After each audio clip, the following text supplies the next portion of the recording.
بسم اللہ الرحمن الرحیم۔ پیارے ناظرین، ہم جب بھی صدقہ و خیرات کرنے کی کوشش کرتے ہیں تو فوراً ہمارے ذہن میں یہی سوال آتا ہے کہ صدقہ دینے کا یا صدقہ کرنے کا سب سے بہترین اور افضل طریقہ کون سا ہو سکتا ہے۔ ہمارے ذہن میں یہ خیال اس لیے آتا ہے کہ اول تو ہم صدقہ و خیرات بہت کم کرتے ہیں، اور پھر جب کرتے ہیں تو ہماری کوشش یہ ہوتی ہے کہ ایسے طریقے سے کریں کہ فوراً اللہ کی بارگاہ میں مقبول ہو جائیں۔ تو عام طور پر سے اپنی کمائی میں سے صدقہ کرنے کا خیال اس لیے بھی نہیں آتا۔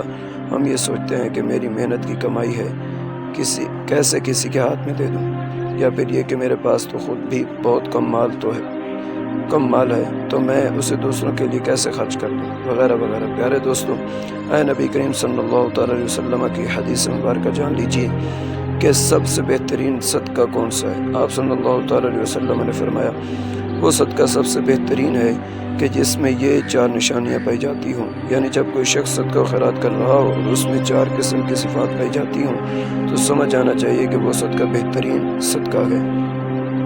سب سے افضل صدقہ اس رقم کا ہے جس کے بارے میں تمہارے ذہن میں یہ خیال ہو کہ اگر میں یہ مال کسی کو نہیں دیتا تو اس سے مزید مال کم ہو سکتا ہو۔ یعنی اگر میں نے یہ رقم روک لی اور کسی کو استعمال کے لیے نہ دی تو ایسے موقع آئیں گے کہ اس مال کو استعمال کر کے اس سے مزید رقم کما لوں گا۔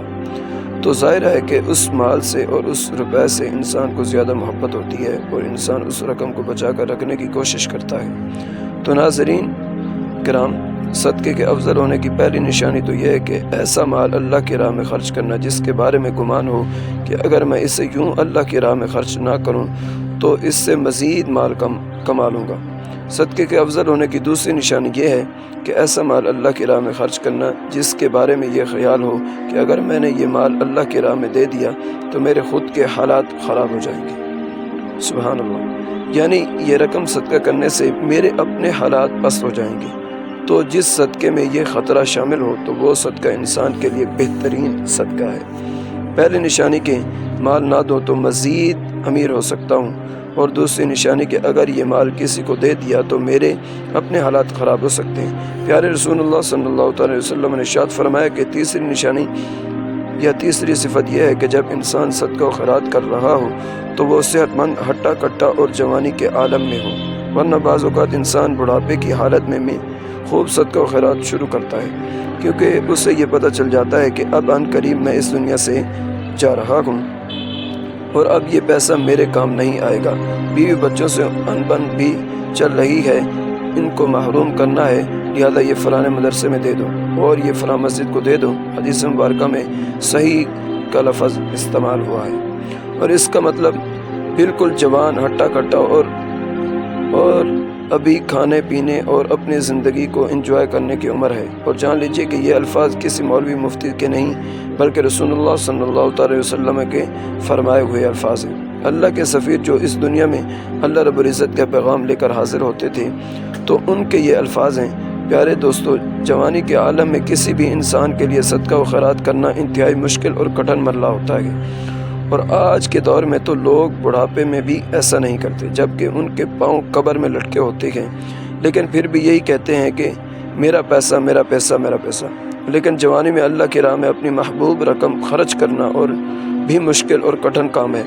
تو اللہ کے حبیب صلی اللہ تعالیٰ علیہ وسلم نے ارشاد فرمایا کہ بہترین صدقہ کرنے کی 4 شرطیں، یہ اس میں 4 صفات ہیں۔ چوتھی شرط کے بارے میں نبی کریم صلی اللہ تعالیٰ علیہ وسلم نے فرمایا کہ جب انسان کی طبیعت میں بخل ہو، یعنی روپیہ کسی کو دینے میں جان نکل رہی ہو، اور ایسا کرنے پر انسان کی طبیعت آمادہ نہ ہو رہی ہو۔ بعض اوقات انسان میں یہ 4 صفات ہوتی ہیں لیکن ویسے ہی اڑنے کا دل کر رہا ہوتا ہے، یعنی موڈ ایسا ہوتا ہے کہ پیسہ لٹانے کا دل کرتا ہے اور وہ لوگوں کو کھلا دیتا ہے، لیکن بعد میں کہتا ہے کہ یہ میں نے کیا کیا، اللہ اکبر۔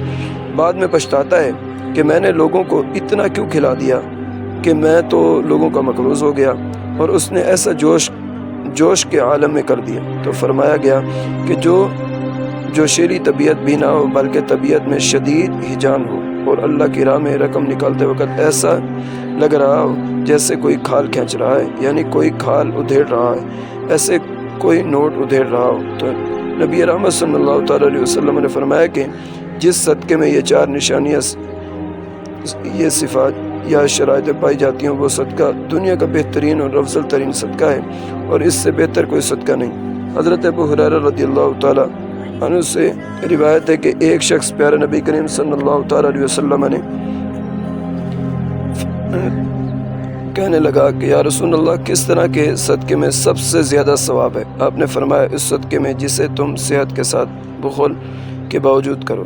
تمہیں ایک طرف تو فقیر کا ڈر اور دوسری طرف مال دار بننے کی امید ہو، اور اس صدقہ و خیرات میں سستی نہیں ہونی چاہیے کہ جب جان حلق تک آ جائے تو اس وقت تم کہنے لگو کہ فلاں کے لیے اتنا اور فلاں کے لیے اتنا، حالانکہ وہ تو فلاں کا ہو چکا ہوگا۔ پیارے دوستو، کسی طرح سے صدقہ کرتے ہیں کہ ایک ایسا نوٹ دے رہے ہیں کہ جو ویسے ہی اضافی ہے اور اس میں کوئی کاروبار تو ہو نہیں سکتا، یا کسی مولوی صاحب نے ایسا وظیفہ بتا دیا کہ فلاں صدقہ دینے سے فلاں بلا گھر سے ٹل جائے گی، یا کبھی کسی مولوی صاحب کا بیان سنا تو جوش پیدا ہوا اور کچھ صدقہ کر دیا۔ گھر میں کوئی شخص بیمار ہے تو صدقہ کر دیا کہ وہ ٹھیک ہو جائے۔ تو جان لیجئے کہ عموماً عام لوگ جو صدقہ کرتے ہیں تو اس میں ہمارا مقصود اللہ کو راضی کرنا ہوتا ہے ہی نہیں، بلکہ بلائیں ٹالنا، مصیبتوں سے چھٹکارا حاصل کرنا، اور ہمارے اصل مقصد ہوتا ہے۔ یہ مقصد بھی ٹھیک ہے کیونکہ صدقہ دینے سے بلائیں بھی ٹلتی ہیں، لیکن سب سے پہلا مقصد ہمارا یہ ہونا چاہیے کہ ہم اپنے رب کو راضی کریں، کہ اللہ ہم سے خوش ہو جائے اور آخرت کے عذاب کو دور کر دے۔ مقصد یہ ہونا چاہیے کہ میں آج کسی حاجت مند غریب کی حاجت پوری کر رہا ہوں تو اللہ کل قیامت کے دن میری حاجت پوری فرما دے۔ اور آپ حیران رہ جائے گے یہ جان کے کہ ہمارے پیارے آقا نبی کریم صلی اللہ تعالی وسلم رمضان المبارک کے مہینے میں سخاوت کے دریا بن جایا کرتے تھے، کیونکہ رمضان شریف کے مہینے میں جس طرح نماز، روزہ، تراویح اور قیام اللیل عبادت ہے، اسی طرح صدقہ خیرات بھی ایک مستقل عبادت ہے جس کا رمضان المبارک کے مہینے میں اجر و ثواب کئی گنا بڑھ جاتا ہے۔ پیارے ناظرین، آئیں اب اللہ کی راہ میں مال خرچ کرنے کے مزید کچھ فائدے جانتے ہیں۔ حدیث میں ہے کہ صدقہ مال میں کمی نہیں کرتا، اور معاف کر دینے سے اللہ تعالیٰ اس کی عزت مزید بڑھا دیتا ہے، اور جو آدمی اللہ کے لیے عاجزی اختیار کرتا ہے تو اللہ تعالیٰ اسے بلندیوں سے نوازتا ہے۔ ایک حدیث قدسی ہے کہ اللہ تبارک و تعالیٰ نے فرمایا، اے ابن آدم، خرچ کر، تجھ پر خرچ کیا جائے گا۔ حدیث مبارکہ ہے کہ کوئی دن ایسا نہیں جاتا جب بندے صبح کو اٹھتے ہوں تو دو فرشتے آسمان سے نہ اترتے۔ ایک فرشتہ یہ کہتا ہے کہ اے اللہ، خرچ کرنے والے کو اس کے بدلے دے، اور دوسرا کہتا ہے اے اللہ، روک کر رکھنے والے کے مال کو ہلاک فرما۔ حدیث مبارکہ، کیا اللہ نے تمہارے لیے ایسی چیزیں نہیں بنائی کہ تم ان کا صدقہ کرو؟ بے شک ہر سبحان اللہ کہنا صدقہ ہے، ہر اللہ اکبر کہنا صدقہ ہے، ہر الحمدللہ کہنا صدقہ ہے، اور ہر لا الہ الا اللہ کہنا صدقہ ہے۔ سبحان اللہ، الحمدللہ۔ پیارے دوستو، حدیث مبارکہ ہے کہ اگر کسی شخص نے ایک بالشت پر بھر زمین بھی ظلم سے لے لی تو 7 زمینوں کا توق اس کی گردن میں ڈالا جائے گا۔ اللہ اکبر۔ نبی کریم صلی اللہ تعالیٰ علیہ وسلم نے فرمایا، جو شخص کھجور برابر حلال کمائی میں سے صدقہ کرے، اور جان لینا چاہیے کہ اللہ تبارک و تعالیٰ صرف مال حلال قبول کرتا ہے تو اللہ سبحانہ و تعالیٰ سے اپنے دائنے ہاتھ سے قبول کرتا ہے، اور پھر اس صدقے کو صدقہ دینے والے کے لیے اسی طرح پروان چڑھاتا ہے جیسے تم میں سے کوئی شخص اپنے گھوڑے کے بچے کو پالتا ہے، یہاں تک کہ وہ صدقہ یا اس کا ثواب پہاڑ کی مانند ہو جاتا ہے۔ ایک اور حدیث، آگ سے بچو، خواہ کھجور کی ایک ٹکڑا دے کر ہی صحیح۔ پیارے دوستو، ان تمام حدیث سے نبی کریم صلی اللہ علیہ وسلم کے ارشادات سے صدقہ کرنے کی اہمیت اور صدقہ دینے کا بہترین طریقہ ثابت ہوتا ہے۔ اللہ تبارک و تعالیٰ سے دعا کہ نیکی کی بات کرنے، سننے، سمجھنے اور اس پر عمل کرنے اور ایمان کی حالت میں اپنی زندگیاں گزارنے کی طاقت اور توفیق کی رحمت عطا فرمائے۔